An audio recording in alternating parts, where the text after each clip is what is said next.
C'est une joie pour moi de pouvoir partager avec vous encore une de nos valeurs au GCO. Et cette valeur, c'est le royaume de Dieu. Vivre le royaume de Dieu, vivre dans le royaume de Dieu.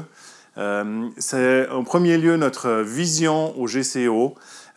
Cette vision, c'est nous voulons voir la gloire de Dieu, son royaume et sa volonté se manifester sur la terre comme au ciel. Tiré de la prière du Notre Père, qui est cette demande à Dieu de faire venir son royaume. Et on veut vraiment non seulement le prier, non seulement l'espérer, mais on veut vivre une dynamique du royaume. On voit que Jésus, tout au long des évangiles, il a enseigné sur le royaume. Et alors qu'il allait partir au ciel, dans Acte 1, au tout début du chapitre, on voit que Jésus est apparu à ses disciples pendant 40 jours, entre Pâques et l'Ascension que nous vivons ce week-end. Et il est apparu pour enseigner sur le royaume de Dieu. Et je crois que si Jésus a parlé autant du royaume par des paraboles, par des enseignements, vous pouvez reprendre le message des béatitudes dans Matthieu 5, 6 et 7, et vous allez voir que sans arrêt, Jésus amenait le royaume. C'est quoi en premier lieu un royaume ? Je crois qu'il y a 3 choses qui sont importantes pour qu'un royaume puisse avoir lieu. Il faut qu'il y ait un roi. Le roi, voilà, c'est notre Dieu. La deuxième chose qu'il faut, c'est qu'il y ait un territoire, un espace sur lequel ce roi règne. Et la troisième chose, c'est qu'il faut qu'il y ait un peuple, des gens qui sont rattachés à ce royaume. Et j'aimerais prendre ces 3 points et les développer un peu avec vous ce matin. Donc la première chose, c'est qu'il y a un roi. Notre roi, aujourd'hui, qui règne, qui a pris l'autorité, c'est Jésus. Et on voit en fait tout au long de son parcours dans le Nouveau Testament, en fait, comment Jésus est venu sur cette terre, comment il s'est fait serviteur pour nous, comment il s'est fait un modèle d'amener une influence du royaume, mais surtout comment il a repris une autorité qui avait été volée. On voit au début de la création que Dieu a confié à l'homme une responsabilité sur la terre. Et l'homme, en chutant, en péchant, a perdu cette autorité, a perdu cette place, et c'est l'ennemi qui s'en est emparé. Et on sait que quand Jésus est mort sur la croix, oui, il est mort pour prendre à notre place la condamnation qui était sur nos vies, mais il est aussi mort et il a remporté au travers de cette mort et de cette résurrection une victoire contre l'ennemi. Et aujourd'hui, d'ailleurs, avant de partir au ciel, Jésus va dire dans Matthieu 28, « Tout pouvoir m'a été donné dans le ciel et sur la terre. » Et on voit que Jésus a pris une autorité nouvelle. Et je crois que vraiment aujourd'hui, on a le privilège d'avoir Jésus comme roi. On voit aussi que ce moment de l'ascension de Jésus, c'est le moment où il était intronisé, où il y a quelque chose qui s'est posé dans le monde spirituel. Jésus est retourné sur son trône à la droite du Père, et puis il règne et il nous a envoyé le Saint-Esprit. Je développerai un tout petit peu plus après. Il y a des caractéristiques de ce roi qui sont juste extraordinaires et qui influencent tout son royaume. Je crois que la première chose, c'est l'amour. Par amour, Jésus est venu, par amour, Jésus a donné sa vie. Il n'y a pas plus clair dans la Bible que ça, Jean 3,16, car Dieu a tant aimé le monde qu'il a donné son Fils unique. Il y a un amour incroyable dans ce royaume, et je crois que c'est vraiment le centre, c'est ce qui est l'essence même de ce royaume, c'est l'amour. Je crois que c'est un royaume où il y a la bonté aussi, c'est un royaume où il y a la puissance. Dieu est un Dieu de puissance, c'est un Dieu surnaturel, et malheureusement souvent dans notre façon de penser, notre façon de réfléchir, on est limité à nos réalités naturelles, mais on voit que Dieu est au-delà des réalités naturelles. C'est un royaume de sagesse, c'est un royaume où il y a la justice par rapport à ce qu'on peut vivre sur cette terre, le pardon, la miséricorde, c'est un Dieu juste.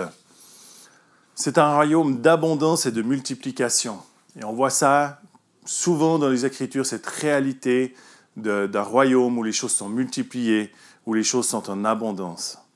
C'est un royaume dans lequel il y a de la liberté. Et ça, c'est une bonne nouvelle. On n'est pas obligé de rester enchaîné, prisonnier de notre passé, de nos histoires, de peut-être nos héritages, mais on peut vivre en marchant avec Dieu dans la liberté. Il Il n'y a pas beaucoup de rois qu'on a pu voir où il y avait réellement cette réalité d'une liberté. Et ça nous rappelle que le royaume de Dieu est à un autre niveau, à une autre dimension que les réalités de cette terre. C'est un royaume dans lequel il y a la beauté et dans lequel il y a la créativité. Ça, c'est la nature de notre Dieu.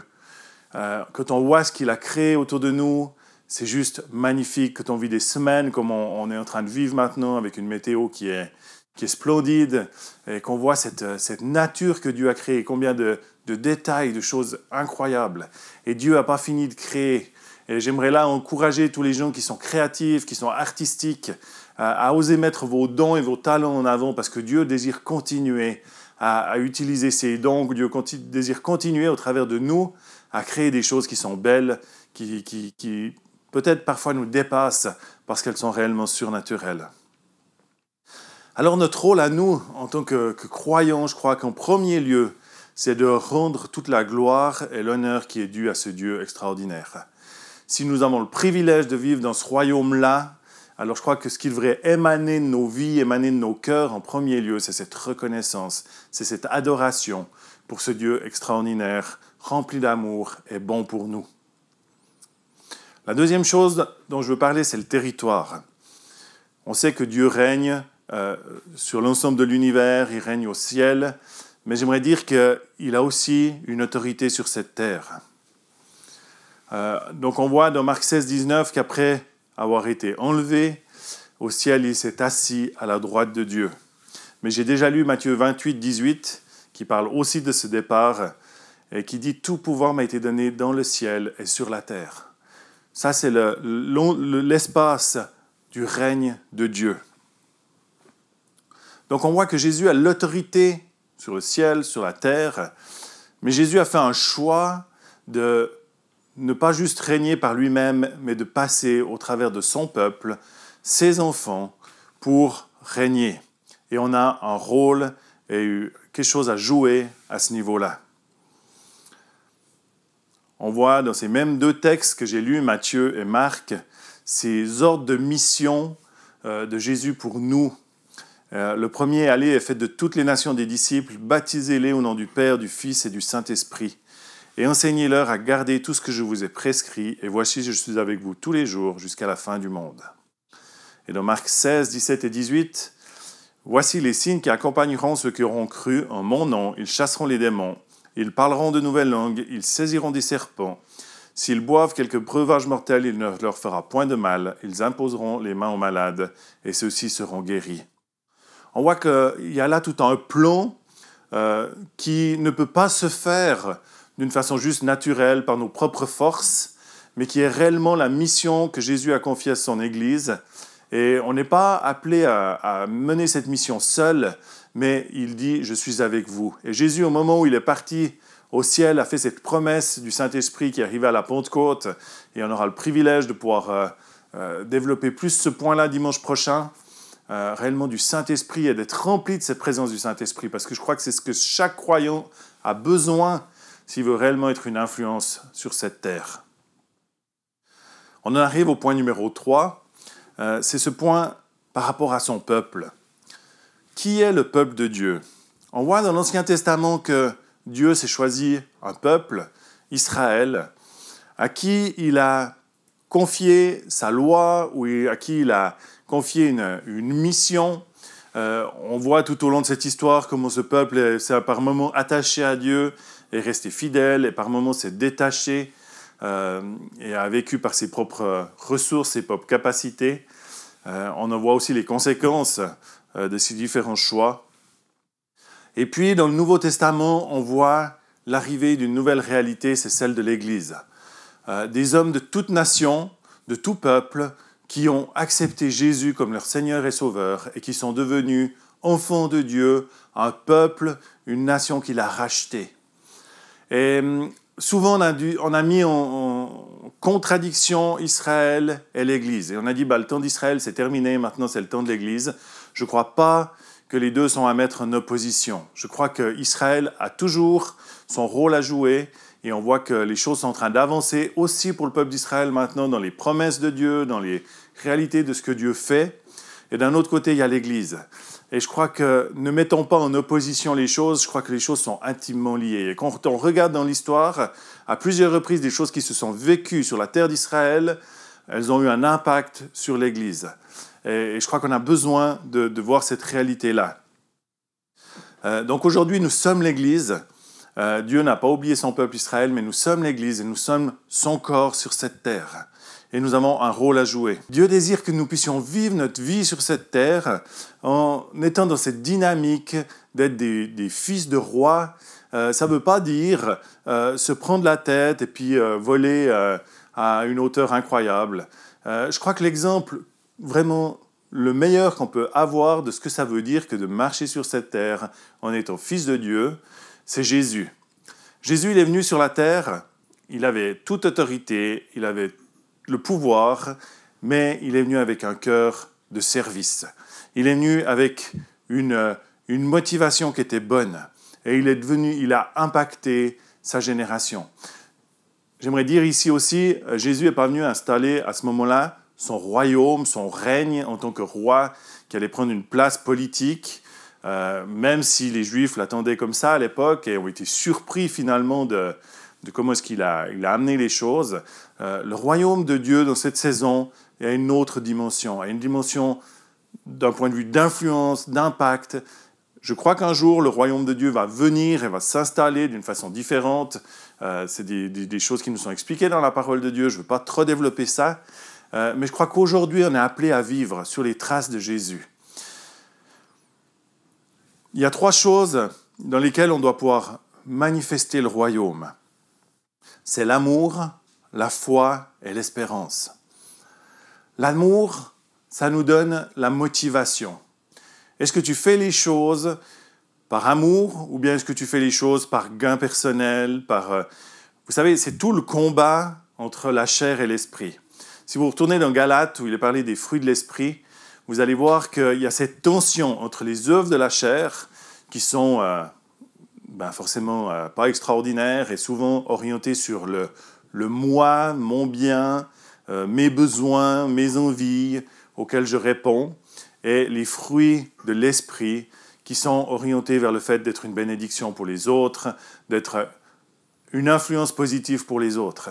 Et on se retrouve dans cette réalité et cette tension continuelle entre notre chair, qui a été influencée par le péché et qui veut revenir tout le temps à moi, à mes besoins, à me regarder personnellement, et ce besoin de vivre l'amour de Dieu.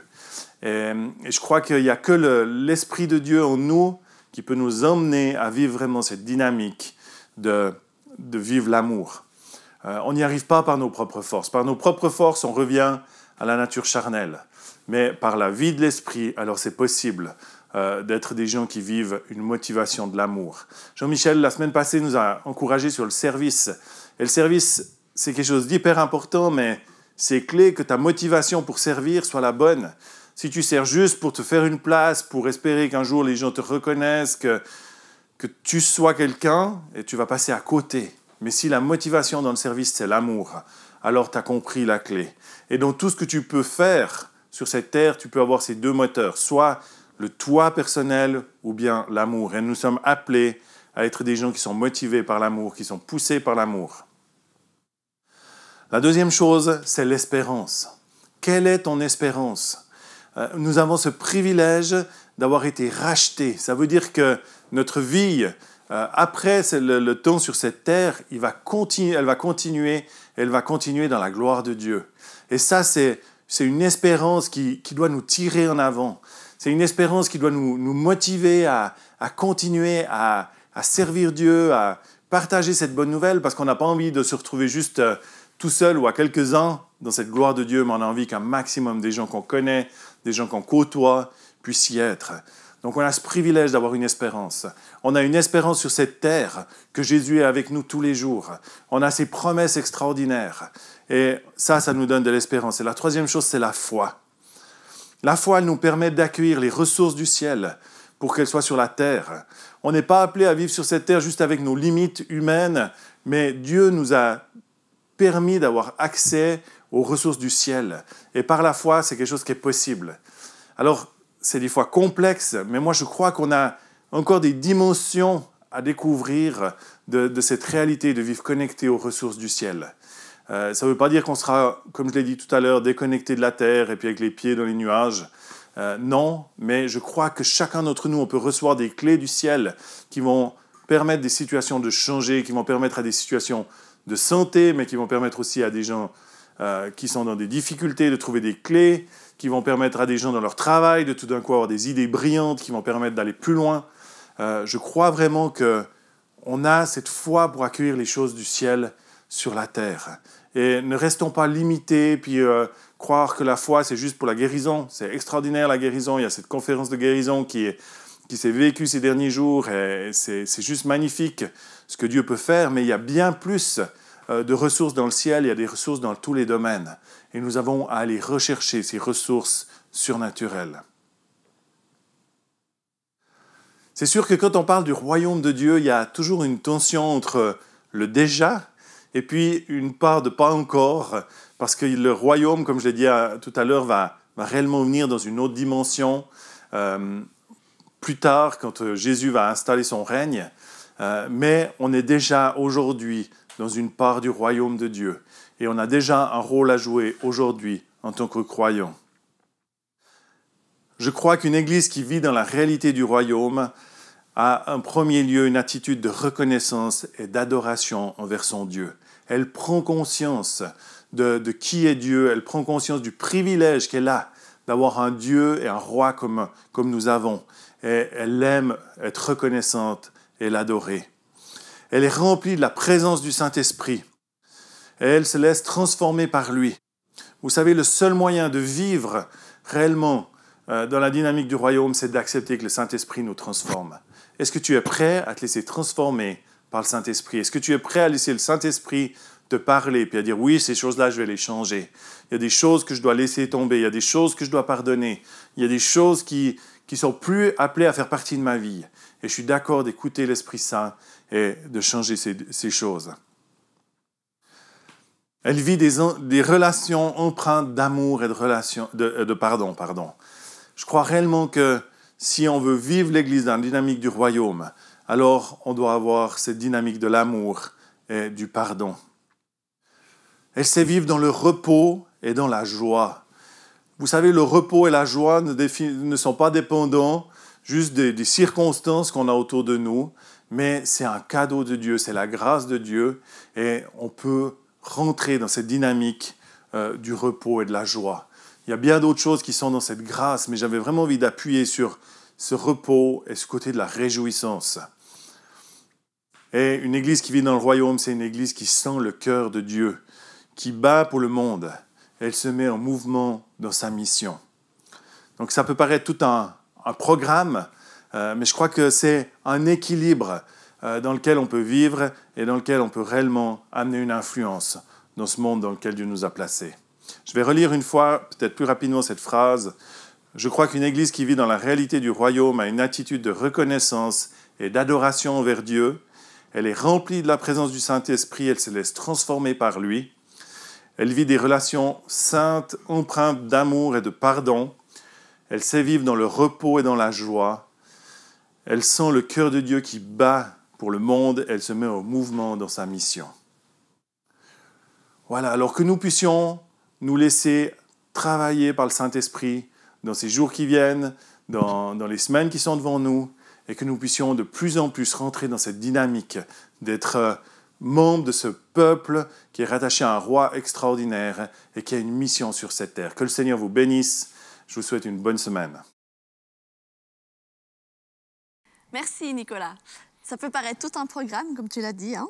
Effectivement. Je te propose qu'on fait comme d'habitude dans ces lives, je te pose quelques questions suite à ton prêche. Tu parles entre autres que des caractéristiques du royaume de Dieu, entre autres de la créativité. Est-ce que tu voudrais dire par là que quand je danse, quand je chante ou que je dessine par exemple, est-ce que ça amène le royaume de Dieu sur terre?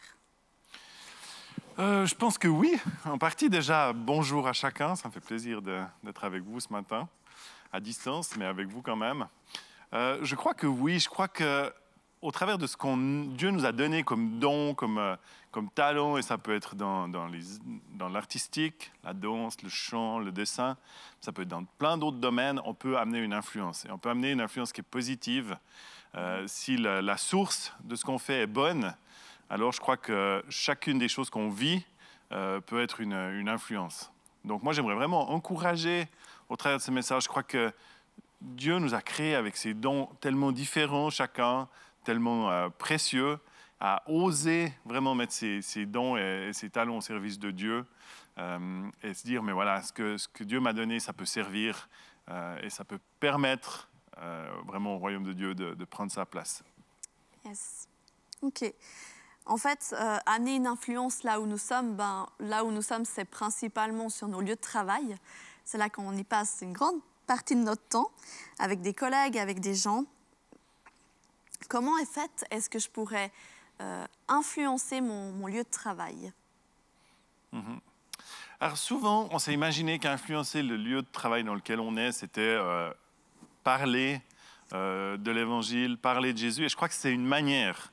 Et j'aimerais vraiment vous encourager à oser être vrai. On n'est pas appelé à taper sur la tête des gens avec notre Bible à longueur de journée et puis à les fatiguer, mais on doit juste oser parler de ce qu'on vit, oser parler des réalités qu'on a avec Dieu et ce qui fait une différence. Maintenant, je crois qu'il y a un autre moyen d'amener une influence sur nos lieux de travail, c'est notre style de vie, c'est comment est-ce que je vis ma vie sur mon lieu de travail. Est-ce que ça ressemble à quelque chose de différent ou est-ce que je suis comme tout le monde et il n'y a rien qui est différent? Ça, c'est peut-être le deuxième point. Puis le troisième point, je crois, dans lequel on est aussi appelé à amener l'influence, c'est est-ce que j'ai des idées qui sont particulières? Alors peut-être tu fais un travail où tu dis, mais qu'est-ce que je peux amener comme idée? Mais si on avait cette attitude de dire, dans mon lieu de travail, je peux recevoir des idées du Saint-Esprit, je peux amener des solutions, je peux amener des réponses, parce que je suis inspiré d'une puissance qui est au-delà de juste cette réalité naturelle. Et je crois que ces trois domaines, c'est des domaines dans lesquels on peut avoir une influence dans nos lieux de travail. Il y en a peut-être d'autres, mais en tout cas, ces trois domaines. Magnifique. Est-ce que tu aurais un témoignage par rapport à ça? Peut-être un témoignage que toi, tu as vécu sur ton lieu de travail, ou peut-être un témoignage que tu as entendu, une histoire, je sais pas. Alors, pour ma part, avant d'être pasteur, j'avais un autre travail. J'étais pas quelqu'un qui parlait beaucoup de ma foi au travail, mais j'ai vraiment cherché à avoir un style de vie qui corresponde entre mon travail, ma vie privée, ma vie spirituelle, que ce soit un tout. Pendant plusieurs années, j'avais une très bonne relation avec mon patron, mais pas plus que ça. Et je me rappelle une année où en fait j'avais l'idée, la conférence présence, enfin à l'époque c'était la conférence guérison de l'IMG à Lausanne. J'avais dû prendre une semaine de vacances pour ça. Et puis j'ai été trouver mon patron, je lui ai expliqué qu'est-ce qu'on avait comme projet, qu'est-ce qu'on faisait, et puis pourquoi il me fallait une semaine de congé. Et je me souviens que ce patron, qui était un homme qui avait une certaine foi, mais pas engagé, était très clair sur le fait de dire, mais en fait, je te vois tout à fait là-dedans, j'ai aucun problème avec ça, m'avait même offert quelques jours de congé pour ça. Donc il y a un fruit simplement à notre style de vie, et puis ce même patron a été une bénédiction quand on est parti au Canada, et je crois que c'est aussi de l'attitude qu'on a, et je crois que j'ai pu lui partager en tout cas quelque chose de ma foi à cet homme. OK. C'est OK pour toi si on prend juste, on prie simplement pour les gens qui nous écoutent, pour qu'on puisse prier pour là où ils sont dans leur lieu de travail et puis bénir ces relations. Alors je ne sais pas, est-ce que tu veux prier ou... Tu peux. Ouais, je prie peut-être moi.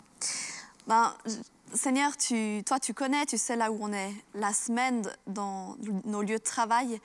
Et Saint-Esprit, je t'invite dans tous ces endroits, dans toutes ces entreprises.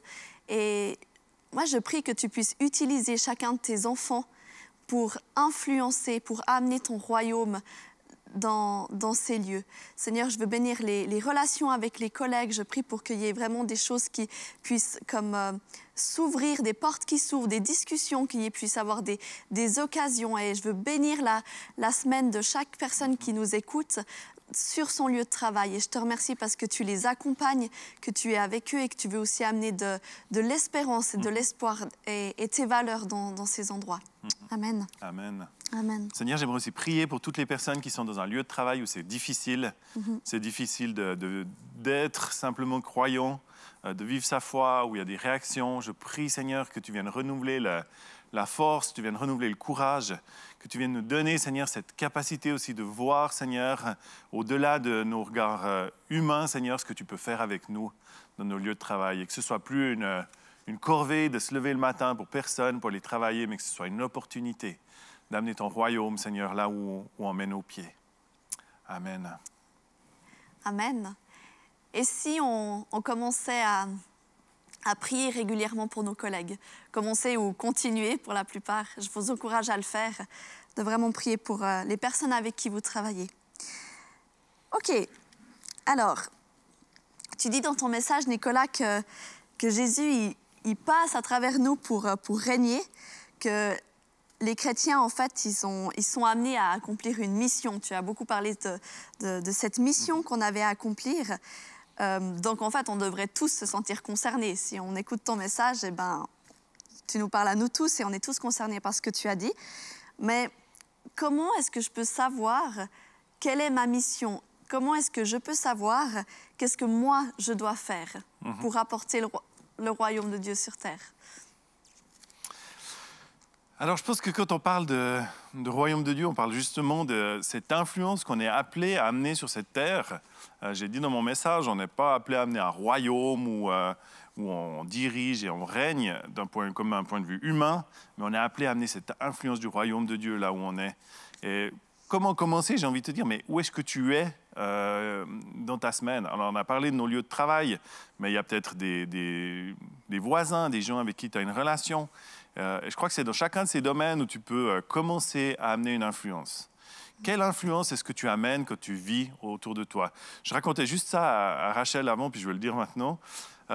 J'ai étudié un petit peu la vie de Paul quand il a écrit le livre des Philippiens. Et Paul était prisonnier, je vous encourage à relire le livre des Philippiens avec ce regard-là. Paul était prisonnier à Rome. L'empereur, c'était Néron, c'était un des pires empereurs par rapport aux chrétiens. Et Paul était prisonnier dans ces conditions-là, horribles. Et il écrit cet épître aux Philippiens qui parle de joie, qui parle de paix, qui parle d'espérance d'une façon magnifique. Et il disait dans cette étude que j'ai faite qu'il ne laissait jamais un soldat romain plus de 4 heures avec Paul. Et si possible, il ne remettait jamais 2 fois le même. Parce que Paul avait une telle influence, il émanait tellement de la présence de Dieu qu'ils avaient peur que les soldats romains se convertissent et soient touchés par la vie de Paul et par ce qui émanait de sa vie. Alors, ce qui émane de nos vies, ça peut être nos paroles, mais ça peut être nos actions, ça peut être ce reflet de la présence de Dieu sur nos vies.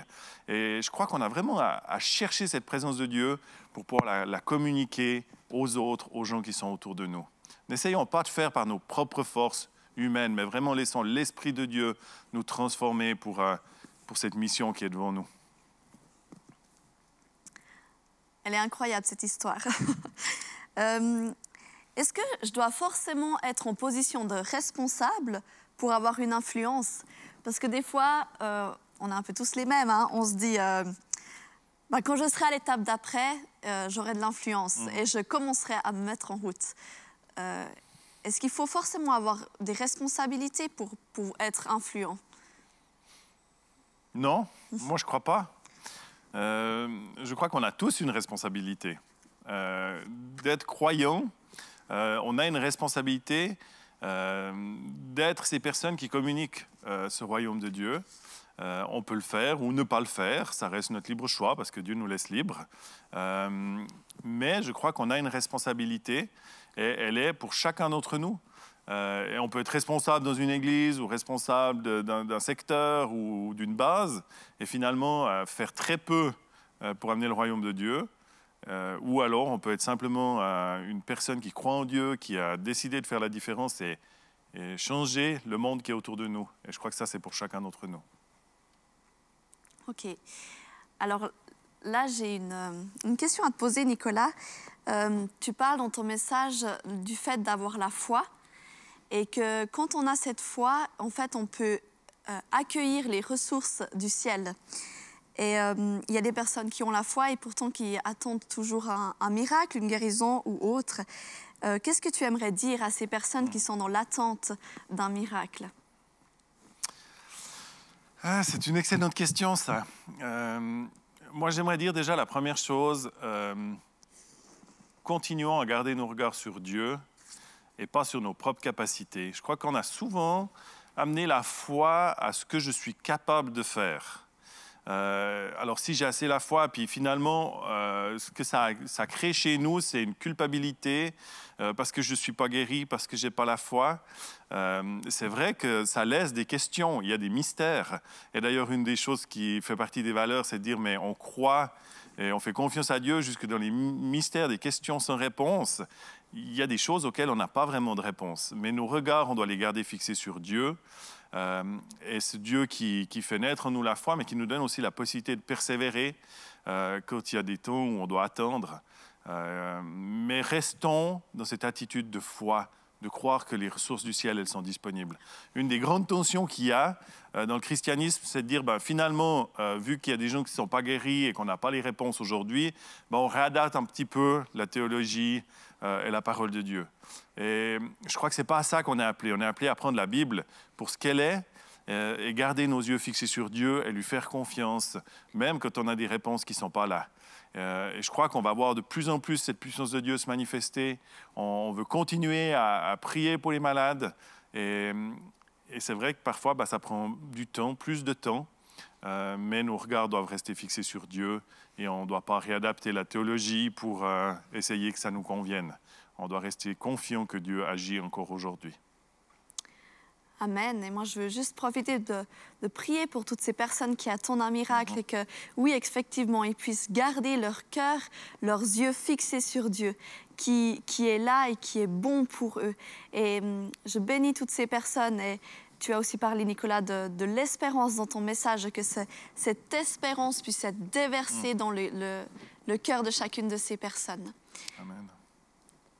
Alors, j'ai une dernière question qui n'a pas forcément un lien avec le prêche, mais par rapport à la période dans laquelle on est qu'on a des informations quant à la suite un peu des célébrations? Est-ce qu'on sait quand est-ce qu'on va pouvoir se retrouver tous ensemble? Voilà, alors j'imagine que vous avez entendu comme moi les nouvelles de cette semaine où le Conseil fédéral a donné la possibilité de réouvrir les rassemblements religieux, les célébrations.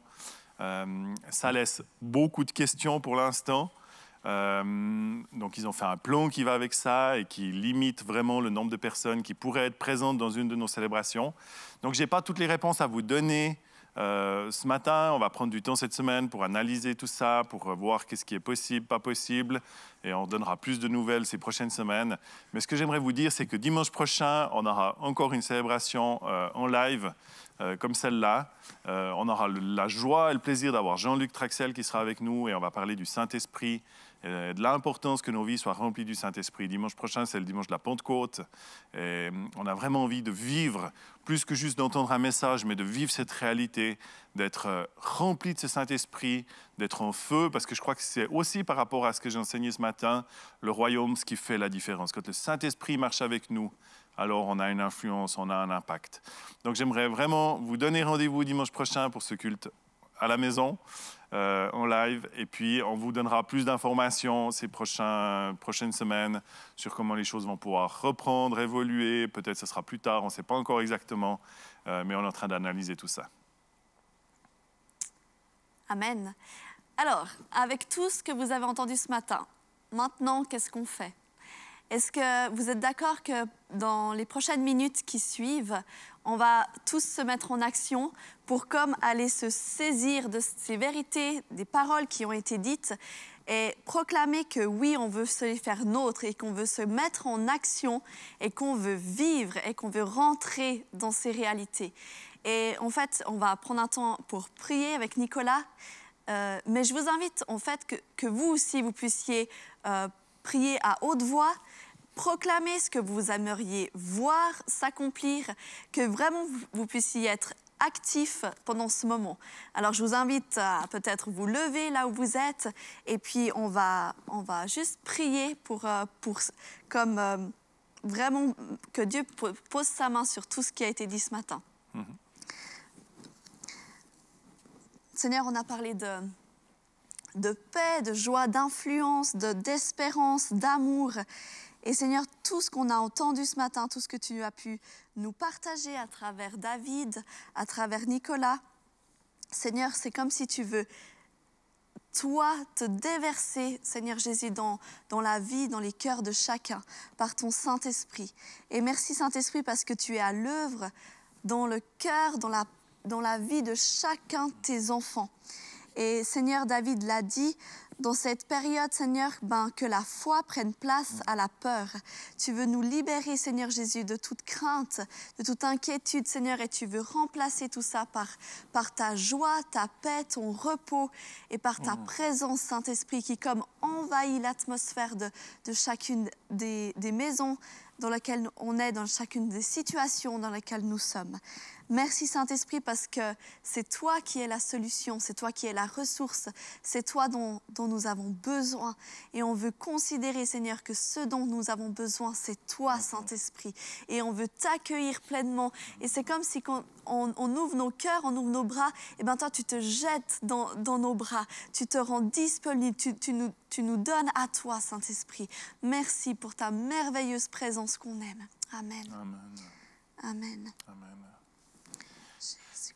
Seigneur, merci pour cette promesse de cette puissance qui va venir sur nous, le Saint-Esprit.